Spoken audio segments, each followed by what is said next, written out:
everything's changed. Everything here in town has changed, really changed. Even from my time growing up.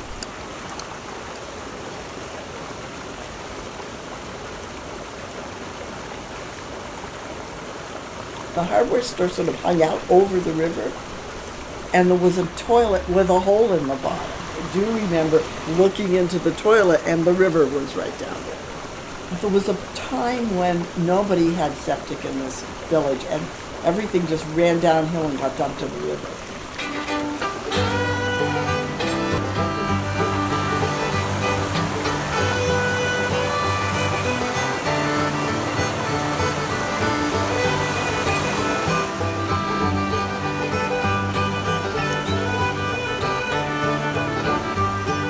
I lived here all my life. I was born in 1946. And I lived down by the river, and that's where the house was.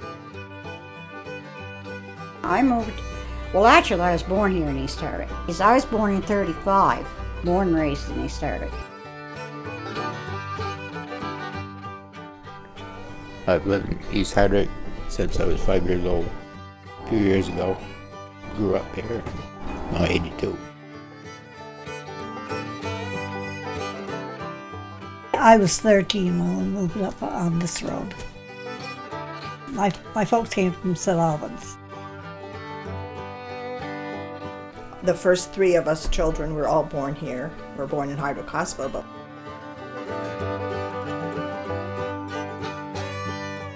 Then Mom and Dad moved to the farm when I was 6. In 1953.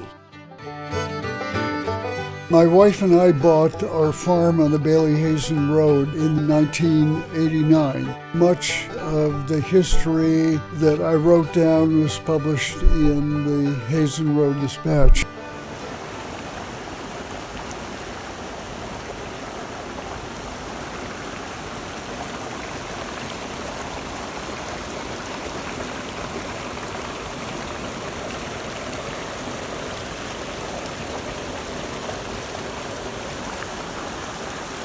The Bailey-Hazen Military Road was built during the American Revolution with the idea of sending troops up to Canada.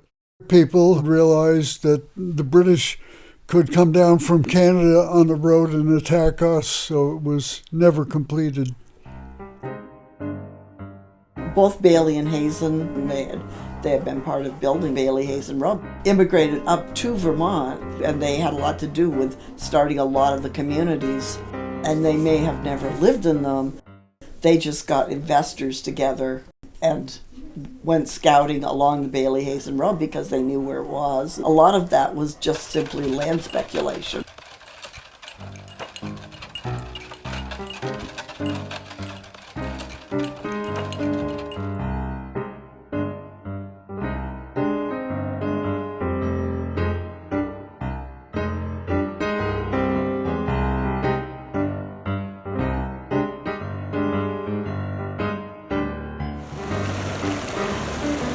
It was an ideal spot for a village because there was both the water power and surrounding it was excellent agricultural land.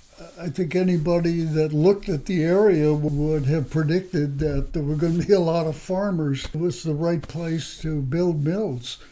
There were going to be lots of customers. During his first year, Stevens constructed log dams to create water power to operate its sizable up and down sawmill.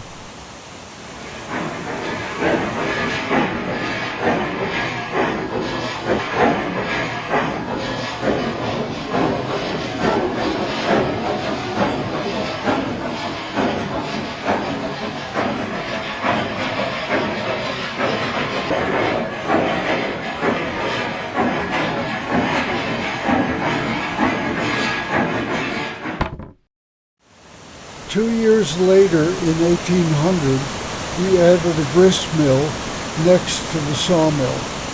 Farmers brought their grain to be ground primarily for animal feed, primarily oats. They had to build a bridge there because all the farmers on the other side of the river couldn't reach the mills. citizens of the town were required to work 4 days in the bridge construction. If a citizen was unwilling to work, he had to pay that amount to get out of working.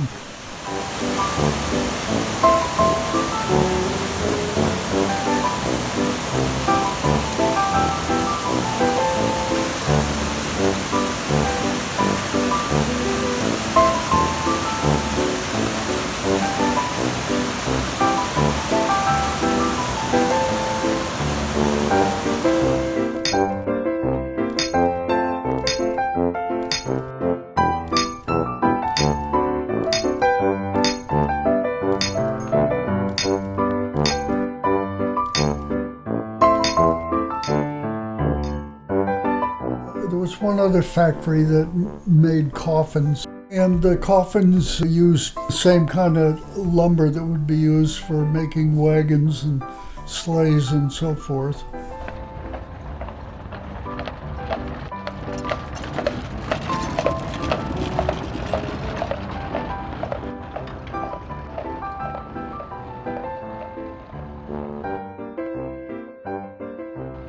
The Lamoille Valley Creamery was built on Brickhouse Road, more or less opposite the Brickhouse, and took advantage of the St. Johnsbury and Lamoille Valley Railroad, which ran right through East Hardwick. Train used to stop here, and my brother and I would jump on it and go to Hardwick, or we'd go to Greensboro Bend on it. My dad worked on the railroad track, and he'd be up there working. His train would go through, and you want to go just for the fun of it. Wallace Allen, Clyde Canterbury, Harold Prescott, and my father, Harold Rich. They called him Trigger. Let's see, I went to 2 train stations because my father would take us down, and then we had to come back. 10 cents, and one way. 10 cents. Just ride to Hardwick and go get an ice cream and dub around and wait for the next train to come back. There was a station master up here. Would reach out as they went by and grab the mail bags, and the train didn't stop. He let me do it a few times when I was a kid. You have to get pretty close where the train comes by, and it's kind of scary for a little kid.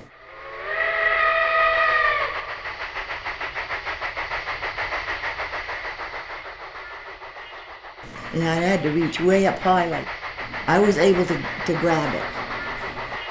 It wasn't too bad, but it was heavy, and it was a lot of fun.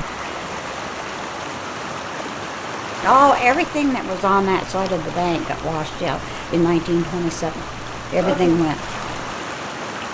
My grandmother, Ruby Luther, and her daughter, Glee Luther, standing on the new decking as they were rebuilding the bridge. Aunt Tiss was born in 1925, so she was a young girl.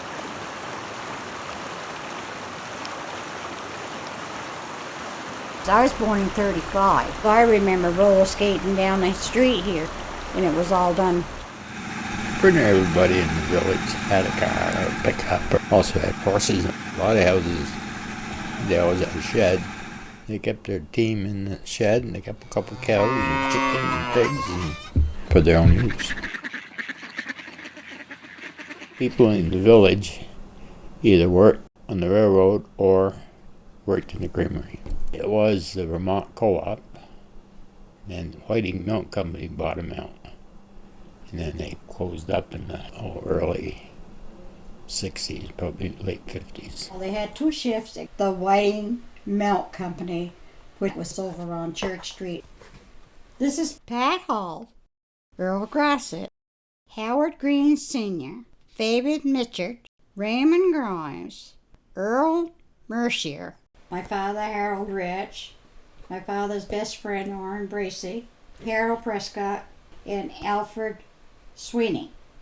I remember the Place House, the Creamery Pond, right beside the tracks, and guessing probably maybe 30 by 60, I don't know. I went with my father. I can't remember where the hell it was, what pond it was, but they were cutting ice and had the ice tongs, and well, they used They were basically saws that were for cutting ice.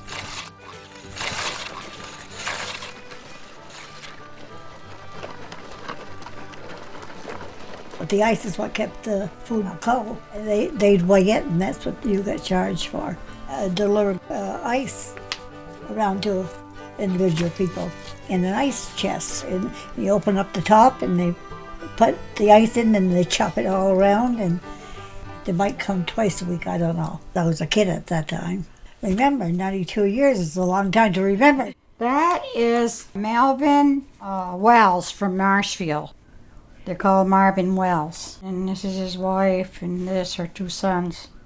They were local musicians, and my mother had kitchen junkets here, and there was a couple other places where they used to go and have kitchen junkets.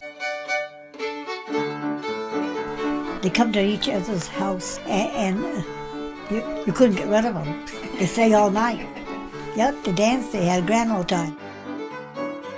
You might find them in any room after a certain time.